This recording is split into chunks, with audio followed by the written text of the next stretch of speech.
ભગવતે વાસુદેવયા. વાદીઓ પણ ધાર્મિક છે એ કે અમને તો આ સાચું લાગે એટલે અમે તો આ કરીએ, પછી તો ખોટા એ નથી.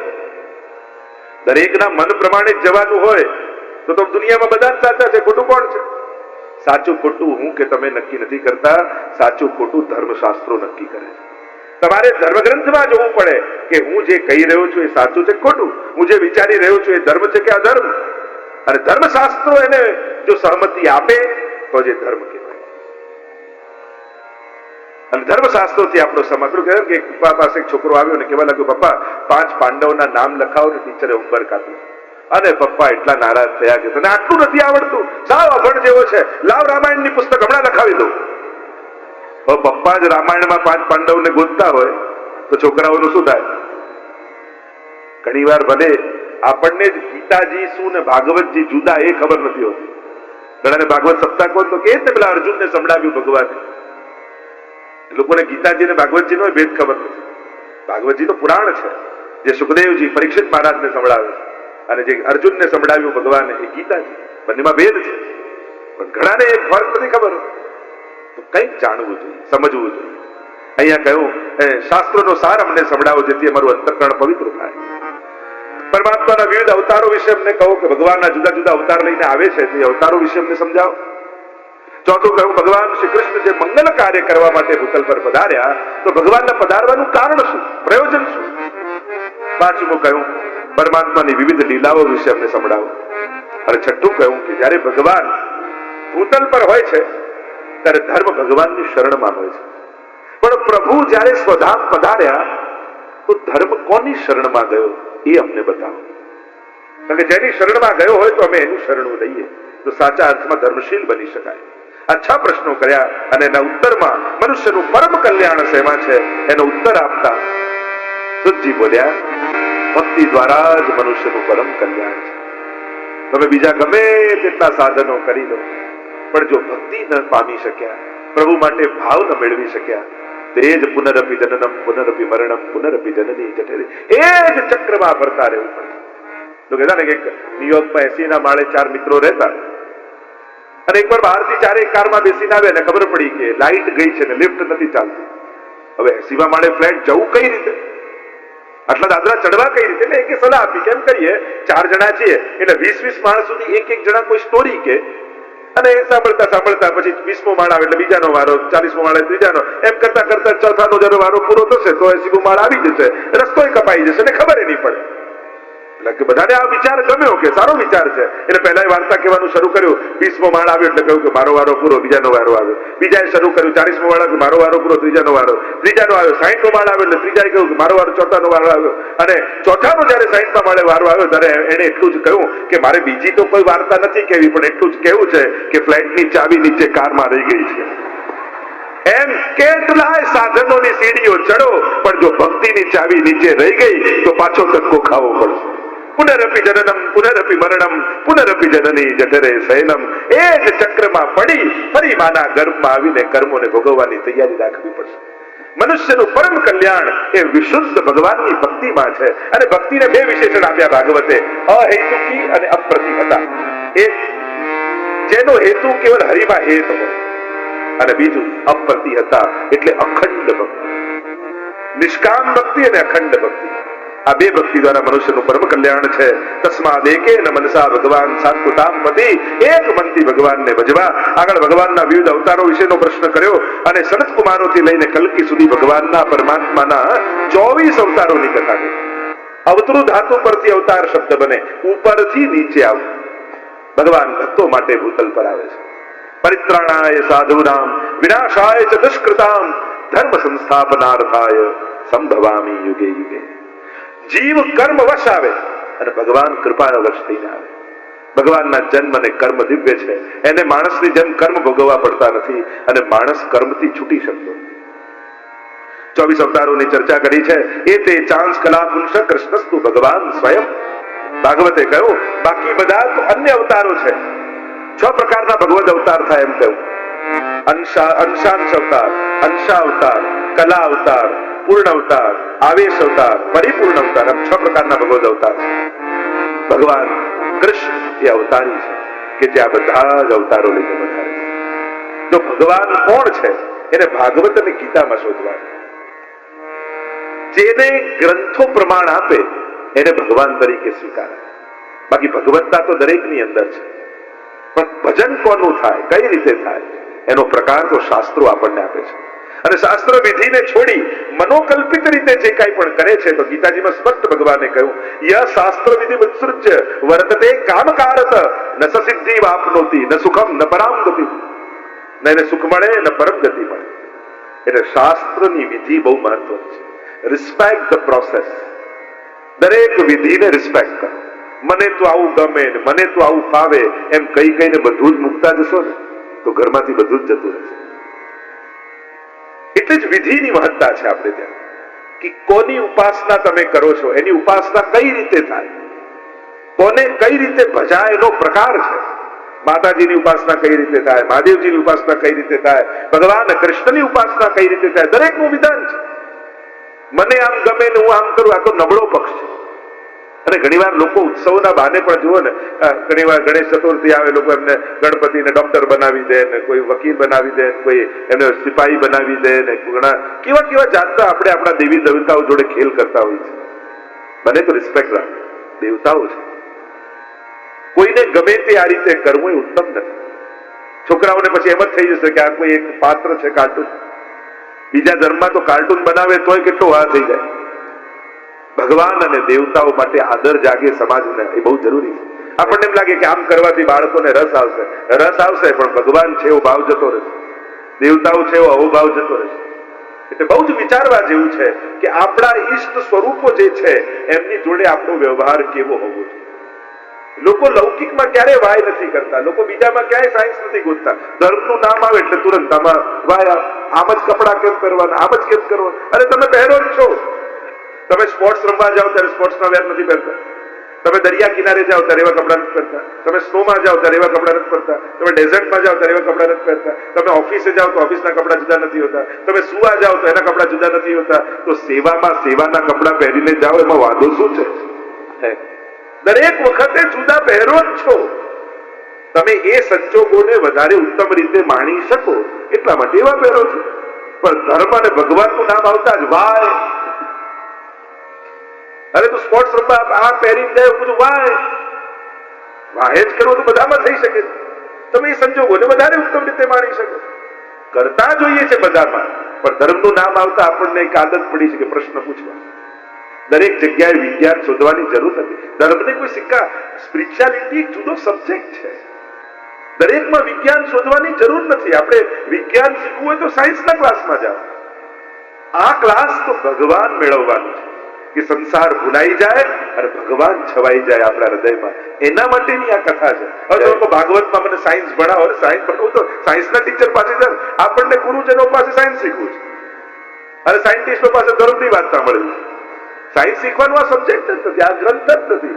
ભાગવત ગ્રંથ ભગવાનને પ્રેમ પ્રગટાવવા માટે, સાયન્સ શીખવાડવા માટે નથી. તમે એનો દુરુપયોગ કરશો ઘણી વાર જો બીજું કઈ શોધવા જશો. હવે કોઈ સુંદર કવિતા લખી હોય કે એનું ચંદ્રમા જેવું મુખ છે, પોપટની ચાંચ જેવી નાસિકા છે, કમળની પાંખુડીઓ જેવી આંખ છે, આમ કવિતા કોઈ લખે અને તમને એમ થાય કે આનું ડ્રોઈંગ કરું અને આવું ડ્રોઈંગ બનાવો તો કાર્ટૂન જેવું બને. તમે ચંદ્રમા જેવું ગોળ મોઢું દોરો, પછી સુખની ચાંચ જેવું નાક દોરો, પછી કમળની પાંખડી જેવી આંખો, તો કાર્ટૂન જ બને ને. અરે એના રસ, એ કવિતા છે, કવિતાનો કવિતાની જેમ આનંદ લેવાય, એના ડ્રોઈંગ ના બનાવાય. એ કાવ્યાત્મક રૂપે અનુભવાય. એમ વિજ્ઞાનનો અનુભવ કોઈ કે આ ફૂલના ડિસેક્શનની શું જરૂર છે, એની તો સુગંધ લેવી જોઈએ. અરે આ સાયન્સ છે, આમાં ડિસેક્શન જ કરવું પડે. એની ભીતર શું છે એ જ શોધવાનું છે. અને કવિ પાસે જાઓ તો એ ફૂલોના સુગંધનું વર્ણન કરે, કારણ કે આ કવિતા છે. એમ જ આ અધ્યાત્મ છે. અહીંયા આધ્યાત્મિકતા છે. અહીંયા આધ્યાત્મિકતાનો અનુભવ, સ્પિરિચ્યુઆલિટીનો અનુભવ કરવાનો છે. આપણે બીજા સબ્જેક્ટો ભણવા નથી આવ્યા, આપણે અધ્યાત્મ સ્પર્શવા આવ્યા છે. આત્મા અને પરમાત્માની વાતો કરવા આવ્યા છે. તો દરેક વસ્તુ છે, પહેરવાનું, ઓઢવાનું, ખાવાનું. આજે જમવામાં કોઈ હેલ્થ ક્લબમાં કોઈ ડાયટિંગ કરતું હોય એનું ફૂડ જુદું હોય, કોઈ હેલ્થ ક્લબમાં બોડી બનાવવા જતું હોય તો પાછું એનું ફૂડ જુદું હોય, પ્રોટીન વધારે લે, આ વધારે. એમ એક સ્પિરિચ્યુઅલ મીલ પણ છે કે તમારે આધ્યાત્મિક માર્ગે જવું છે. તો તમારે આ જ ખાવું જોઈએ, આ નહીં ખાવું જોઈએ, કે જેથી રજો ગુણ, તમો ગુણ, સત્વ ગુણ અને એમાં સત્વ ગુણની પ્રધાનતા થઈ તમારું મન વધારે સ્પિરિચ્યુઆલિટી તરફ જાય. એ સ્પિરિચ્યુઅલ ગુણ છે, એ મિલ છે. પણ વાય આજ બધામાં પ્રશ્ન અને સાબિત આપણને જવાબ લેવામાં રસ નથી હોતો. આપણને તો સાચા ઠરવામાં રસ હોય છે. હું સાચો છું, બસ એ સાબિત કર. મૂળ વાત એ છે, દરેક વસ્તુની એક વ્યવસ્થા છે અને એ પ્રોસેસને જ્યારે તમે રિસ્પેક્ટ કરશો અને એને સ્વીકારતા જશો તો તમે તમારા ગોલ સુધી પહોંચશો, ગંતવ્ય સુધી પહોંચશો. આખો પ્રકાર છે. તો અહીંયા જે વાત કરી કે જ્યારે શાસ્ત્ર કહે છે કે ભગવાનનો અવતાર, ભગવાન કોણ છે, કેવા છે, અને શાસ્ત્રોમાં જોઈ અને નિર્ણય કરવો. અહીંયા જ્યારે ભગવાનના મહાત્મ્યનું કહ્યું છે, અવતારની કથા કહી, આગળ 4 પ્રકારના પ્રશ્નો કર્યા. ભગવાન સંબંધી, ભાગવતના કર્તા સંબંધી, ભાગવતના વક્તા સંબંધી અને ભાગવતના શ્રોતા સંબંધી.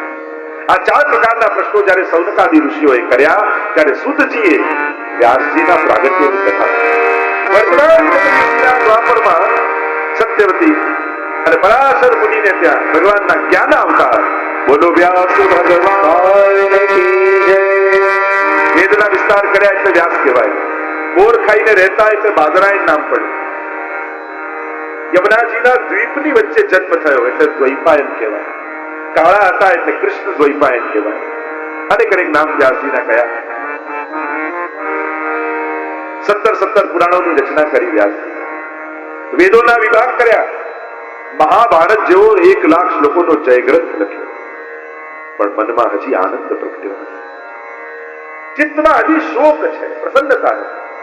થયું કે આટલી રચના, આટલા સર્જન પછી પણ મનમાં આનંદ કેમ પેદા થતો? શોક મગ્ન શોકાતુર બેઠા છે ગંગાજીના તટ ઉપર વ્યાસ. જે કાર્ય માટે જેનો જન્મ થયો હોય એ કાર્યમાં ન જોડાય ત્યાં સુધી એને સંતોષ ન થાય. અને એમ આપણા ધર્મ ગ્રંથોના પ્રત્યેક પ્રધાન ગ્રંથોના મૂળમાં ક્યાંક ને ક્યાંક કોઈનો શોક કે મોહ રહેલો છે. ગીતાજીમાં જુઓ ને, નષ્ટો મોહ સ્મૃતિર લબ્ધા, મોહ થયો અર્જુન. અરે કેમ કરીને લડીશ, કેમ કરીને હું જીતીશ કે હારીશ, એની ચર્ચા થઈ. ન કાંક્ષે વિજયમ કૃષ્ણ ન ચ રાજ્યમ સુખાની ચ. ન વિજય જોઈએ ન રાજ્ય જોઈએ, મારે લડવું નથી. મોહ પેદા થયો. ભગવાને સુંદર જવાબ આપ્યો. એ રીતે જ રામાયણમાં તમે જુઓ, વાલ્મીકી રામાયણમાં તો ક્રૌંચ પક્ષીને મરેલું જોયું અને જે શોક પેદા થયો, પહેલો જગતનો અનુષ્ટુપ છંદ પ્રગટ થયો અને વાલ્મીકી રામાયણની રચના શરૂ થઈ. એ રીતે ભાગવતજીમાં પણ વ્યાસજીનો શોક છે. મહાપ્રભુજી સમજાવે છે ભાગવતમાં 3 ભાષા છે: લૌકિક ભાષા, પરમત ભાષા અને સમાધિ ભાષા. સમાધિમાં દર્શન જે લીલાઓના થયા વ્યાસજી ગાતા જાય અને ગણપતિજી લખતા જાય. સમાધિમાં બિરાજમાન થાય અને જ્યાં સમાધિ લાગી મહાભારતની ઘટનાઓ નજરની આગળ કરવા લાગી. ભયંકર યુદ્ધ થયું છે. 18મો દિવસ મહાભારતનો છે. માનો કુરુક્ષેત્રનું મેદાન એક વિશાળ સ્મશાન ઘાટ બની ગયું છે. કોઈના કપાયેલા હાથ પડ્યા છે, કોઈના કપાયેલા ધડ પડ્યા છે, કોઈના કપાયેલા મસ્તક પડ્યા છે. લાશોના ઢગલાઓ ફડકાયા. દુર્ગંધ ચારે બાજુ વ્યાપી રહી છે. આકાશમાં ઉડતા ગિદ્ધ અને સમડીઓ પડેલા મડદાઓના શરીરમાંથી માંસના લોંદાઓ ખેંચી ખેંચી આકાશમાં ઉડી રહ્યા છે. ન જોવું ગમે એવું દ્રશ્ય ચારે બાજુ સર્જાય છે. અને એ પડદાઓના ઢગલામાં અશ્વત્થામા મડદાઓને ખસેડતો પોતાના મિત્ર દુર્યોધનને શોધી રહ્યો છે. અને એટલામાં દૂરથી અવાજ સંભળાયો, મિત્ર! કાન ઊંચા થઈ ગયા અશ્વત્થામા. આખો દુર્યોધનનો અવાજ. ભાગતો એ દિશા તરફ ગયો. જુએ તો લોહીના ખાબોચિયામાં જેની જંઘાઓ ઉપર ગદાઓના પ્રહાર કરી ભીમે એની જંઘાઓને ધ્વસ્ત કરી નાખી છે, એવો લોહીથી ખરડાયેલો દુર્યોધન અંતિમ શ્વાસો કરી રહ્યો છે. ત્યાં અશ્વત્થામાને જોયો, ચમક આવી ગઈ આંખમાં. મિત્ર, તું આવી ગયો? હા, મારી પાસે બહુ સમય નથી, મારી છેલ્લી ઈચ્છા પૂરી કરી. હાથમાં હાથ મૂકીને અશ્વત્થામા કહે છે, હું વચન આપું છું, તારી અંતિમ ઈચ્છા હું પૂરી કરીશ. બતાવ શું છે તારી ઈચ્છા? અને દુર્યોધન કહે છે કે મરતા પહેલા 5 પાંડવોના કપાયેલા ધડ જોવા માંગુ છું, મસ્તક જોવા માંગુ છું. વચન આપું છું, કાલે સૂરજનું પહેલું કિરણ નીકળે ત્યારે 5 પાંડવોના કપાયેલા મસ્તક લાવીને તારા ચરણોમાં ફેંકીશ. વચન તો આપી દીધું, પણ સામી છાતીએ લડવાની તાકાત અશ્વત્થામામાં છે ને. એકલો પડી ગયો. ચિરંજીવી છે ને અશ્વત્થામા, બલિર, વ્યાસો, હનુમાન, વિભીષણ, અષ્ટ ચિરંજીવીઓમાં અશ્વત્થામાનું પૂજન થાય છે. આજે વલ્લભકુળનો જન્મદિવસ હોય તો માર્કંડેય પૂજા થાય. એ માર્કંડેય પૂજામાં શું હોય? અષ્ટ ચિરંજીવીઓને વંદન કરવામાં આવે, પૂજન કરવામાં આવે. એમાં અશ્વત્થામાનું પૂજન થાય છે. તો કહ્યું કે જેનું ચિરંજીવીમાં પૂજન થાય એની બુદ્ધિ આવી કેમ બગડી? મહાપ્રભુજીએ કારણ બતાવ્યું, કારણ કે એને દુર્યોધનનું અન્ન ખાધું છે. અને જ્યાં સુધી એ દુષ્ટનું અન્ન લોહી બનીને વહેતું રહેશે ત્યાં સુધી એની બુદ્ધિ આવી જ રહેશે. રાતના વિચાર કરે છે, કેમ કરીને લડું, કેમ કરીને વચન નિભાવું. વિચાર કરતા કરતા મનમાં થયું કે લડવાની તાકાત તો નથી, પણ રાતના સમયે પાંડવો સૂતા હોય ને છાવણીમાં ખુલ્લું ખડગ લઈને જાઉં અને સૂતા પાંડવોના શિરચ્છેદ કરી અને મસ્તકો બાંધીને લઈને દુર્યોધનના ચરણોમાં ગઈ. ભગવાન જાણી ગયા. 5 પાંડવોને બોલાવીને કહ્યું કે મારે તમારી જોડે મંત્રણા કરવી છે, ચાલો મારી સાથે યમુનાજીના તટ ઉપર. 5 પાંડવો ચાલવા લાગ્યા. 5 પાંડવોના બાળકોને ભગવાને કહ્યું કે ચાલો મારી સાથે, અને બાળકોએ ભગવદ આજ્ઞાનું ઉલ્લંઘન કર્યું ને ગયા નહીં. અને આજે પાંડવોની જગ્યાએ 5 પાંડવોના પુત્રો સૂતા. રાત્રિના સમયમાં ખુલ્લું ખડગ લઈ અને આવેલો અશ્વત્થામા વિચાર કરે છે કે 5 પાંડવો સૂઈ રહ્યા છે, અને મસ્તકથી કેશ પકડી શિરચ્છેદ કરી અને એક એકને 5 મસ્તક લઈ પોટલામાં બાંધી કપડામાં અને 5 કપાયેલા મસ્તકને લઈને દોડ્યો હતો. ભાગતો ભાગતો ભાગતો ભાગતો સૂરજનું પહેલું કિરણ નીકળે ને પહોંચ્યો દુર્યોધનની સામે. દુર્યોધનને કેવા લાગ્યો, મેં વચન નિભાવી દીધું છે, 5 પાંડવોના કપાયેલા મસ્તક લઈને આવી ગયો છું. દુર્યોધન કે જલ્દી બતાવો, મારી પાસે સમય ઓછો છે. અને જ્યાં મસ્તક ફેંક્યા જોતાની સાથે દુર્યોધનની આંખો ભીજાઈ ગઈ. પ્રલાપ કરવા લાગ્યો દુર્યોધન, અરે અશ્વત્થામા તે આ શું કર્યું? આ બાળકોએ મારું શું બગાડ્યું હતું? તે તો અમારી પાછળ કોઈ તર્પણ કરનારું ઘરમાં ન રહેવા દીધું, અમારા શ્રાદ્ધ કરનારા કોઈ ન બચ્યા, તે તો પાંડવોના બાળકોને મારી નાખ્યા. પ્રલાપ કરતા કરતા, કારણ કે દુર્યોધનને એ આશીર્વાદ હતા, એ વરદાન હતું કે એક જ ક્ષણે હર્ષ અને શોક આ બંનેનો અનુભવ જો એને થાય તો મૃત્યુ થઈ જાય. જયારે એમ કહ્યું ને કે 5 પાંડવના મસ્તક લાવ્યો, આંખમાં ચમક આવીને હર્ષ આવ્યો અને જોયું કે પાંડવના બાળક છે, શોક થયો અને ત્યાં જ મૃત્યુ થયું. અને સવારનો સમય પોતાના ભાન સોયા બાળકોને જગાવવા માટે દ્રૌપદી છાવણીમાં પ્રવેશ કર્યો. વિચાર કરો, એક મા માટે આ દૃશ્ય સૌથી કઠિન સમય આ દુનિયામાં એ છે કે બાળક દીકરો 4 ખભે ચડીને જતો હોય ને મા દરવાજે ઊભી હોય. આ દ્રશ્ય જોવું બહુ અઘરું. અને જ્યાં પ્રવેશ કરે છે અને જુએ છે લોહીના ખાબોચિયા ભર્યા છે, કપાયેલા ધડ પડ્યા છે. પ્રલાપ કરતા કહ્યું, હે કૃષ્ણ! અને ભગવાન 5 પાંડવોને લઈને દોડતા દોડતા કહ્યું કે આવા દુઃખમાં ભગવાનને કેમ પુકારે? દ્રૌપદી કદાચ મહાપ્રભુજી અર્થ બતાવે છે. દ્રૌપદીએ વિચાર કર્યો કે આ તો ક્ષત્રિયોના બાળક છે, અને ક્ષત્રિયનું બાળક યુદ્ધના મેદાનમાં લડતું લડતું મરે તો સ્વર્ગ મળે, પણ સૂતું સૂતું મરે તો એની અધોગતિ. મારા બાળકોની અધોગતિ ન થઈ જાય. ભગવાનનું નામ એટલા માટે બોલું કે એમના રૂવાડાને પણ જો સ્પર્શ થઈ જાય તો મારા બાળકોની સદગતિ. 5 પાંડવોએ જોયું ને કપકપારી છૂટી ગઈ. કોણ છે આ પાપી? નહીં છોડવું એને. અર્જુને વચન આપ્યું કે એના મસ્તક કાપીને તમે બેસાડીશ. ભગવાને રથની લગામ ખેંચી અને ગડગડ ગડ કરતો રથ આગળ વધે છે.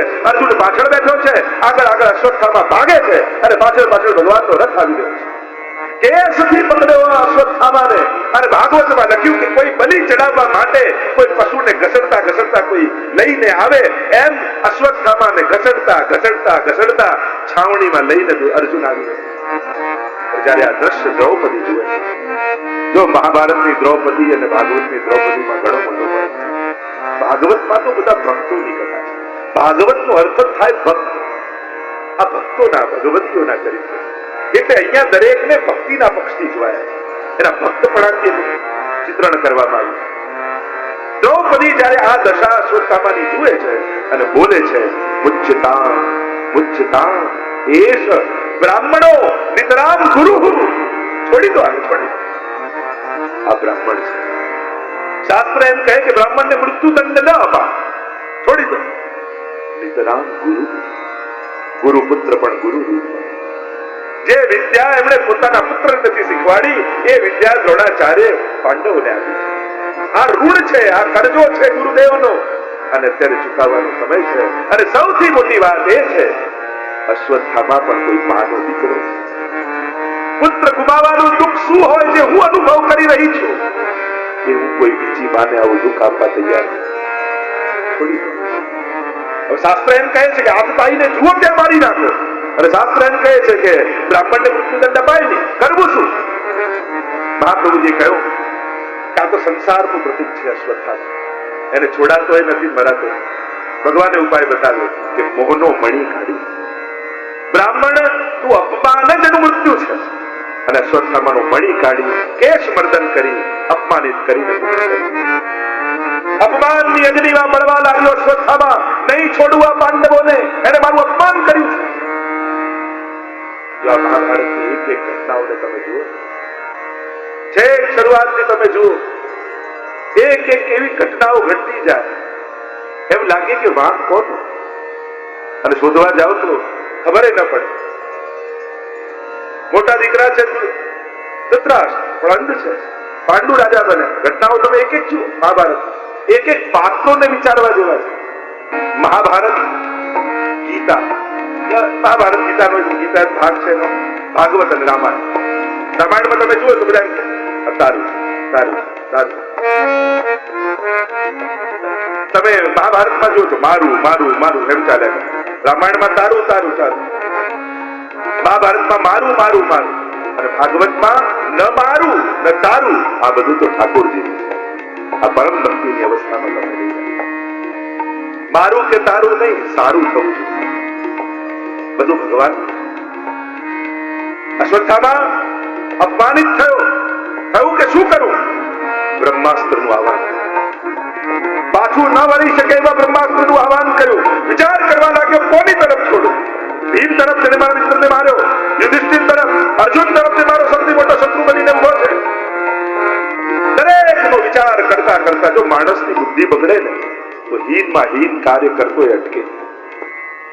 વિચાર કરતા કરતા છેલ્લો વિચાર આવ્યો કે જે અભિમન્યુને અમે ચક્રવ્યૂહમાં ફસાવીને મારી નાખ્યો હતો, એ અર્જુનના પુત્રની પત્ની ઉત્તરા ગર્ભવતી છે, અને પાંડવોનું છેલ્લું બીજ અંશ ઉત્તરાના ગર્ભમાં જીવી રહ્યું છે. અને જો એને મારી નાખવું તો પાંડવ કુળ નિર્વંશ બને. અને આમ વિચાર કરી બ્રહ્માસ્ત્ર લઈ છોડી ઉત્તરા તરફ. કરોડો સૂર્યો બાળવા આવતા હોય, ઉત્તરા ગભરાવા લાગી. મારી ચિંતા નથી, પાંડવોનું અંતિમ બીજ મારી અંદર જીવી રહ્યું છે, ક્યાંક એ ખતમ નથી થાય. પુકાર કર્યો, પાહી પાહી મહાયોગી દેવ દેવ જગતપતે નાન્યમ પદ ભયમ પશ્ચે યત્ર મૃત્યુ પરસ્તે. રક્ષા કરો પ્રભુ. ઉત્તરા જયારે પરણીને આવી અને દ્રૌપદી આરતી ઉતારે છે, સ્વાગત કરે છે, અને કહ્યું કે તું ઘરમાં પહેલી વાર આવે છે તો પહેલા પગે કોને લાગીશ? ઉત્તરા કે ઘરમાં જે મોટા હોય તે પગે લગાય. દ્રૌપદી પૂછ્યું, બતાવો આપણા ઘરમાં મોટું કોણ? અરે કુંતાજી મોટા છે, યુધિષ્ઠિર મોટા છે, ભીમ મોટા છે, અર્જુન મોટા છે, આ બધા મોટા છે. દ્રૌપદીએ કહ્યું કે આ કહેવાતા બધા મોટાઓને મેં જોઈ લીધા છે. મારા ચીર ખેંચાતા હતા ત્યારે આ કહેવાતા મોટાઓ બધા મસ્તક નમાવીને બેઠા હતા. બેટા, જીવનમાં જયારે પણ સંકટ આવે ત્યારે આ કોઈ લૌકિક